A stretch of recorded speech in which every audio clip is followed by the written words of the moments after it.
They will use your own stolen information against you. They will attempt to change your behavior. The story of Watch Dogs 2 is about how DedSec is trying to allow people to regain control over who they are based on the information that's out there about them. That's him. Marcus Holloway. Who is he? That's the guy who could help us change the world.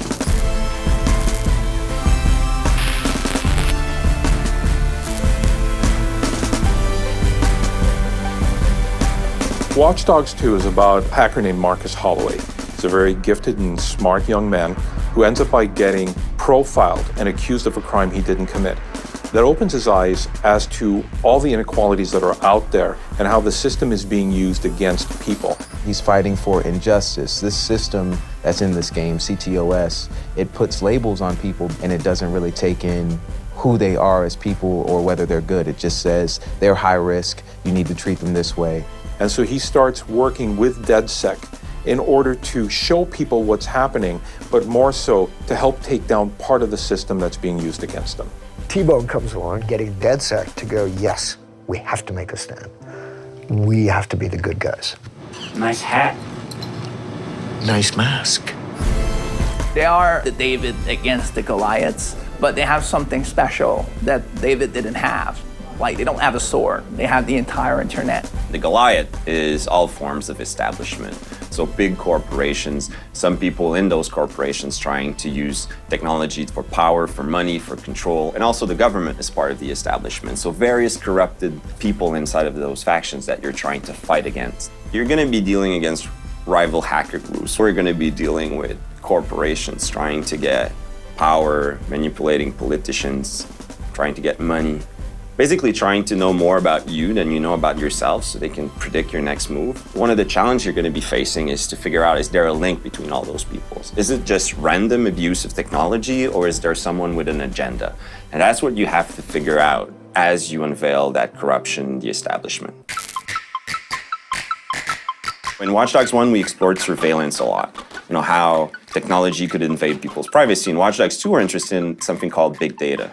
Big data, really what it means is all the stuff we do online, all the information that is recorded on us. When we were crafting Watch Dogs 2, we definitely wanted the players to come away thinking to themselves, holy crap, I didn't know this existed. We started looking at how people are being predicted and potentially manipulated. You come into Watch Dogs 2 and you now are at the heart of Bloom. You see what happens when they're able to take all this information and compile it together. They don't see anything wrong with compiling this data.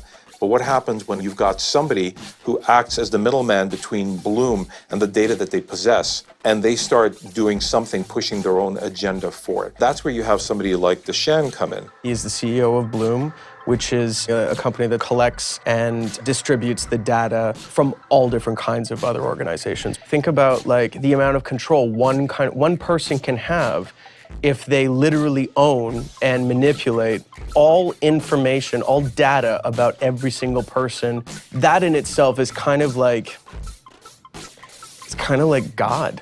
And that essentially is what the limitless of what Dushan's capability is could turn into. If I'm going to separate how Deshan and Marcus differ, I would actually say it's what is it that they're willing to do in order to win? Who does Deshan sacrifice in order to accomplish victory? And what is Marcus willing to give up, or what is he not willing to give up in order to do the same?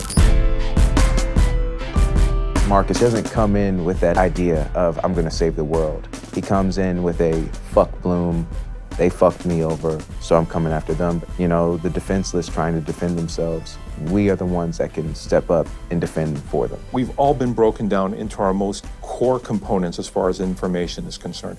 We have no control over it whatsoever. We have no say over who uses it. We have no say how it's used against us. If there's no way that the people can know what's happening, then things like this happen. Hackers step up and figure out the truth, and then they divulge the truth to the masses. All that data at Bloom's fingertips, that's like the world's most powerful monopoly. This is systemic injustice at its highest level. Let's show them what going to war with us really means.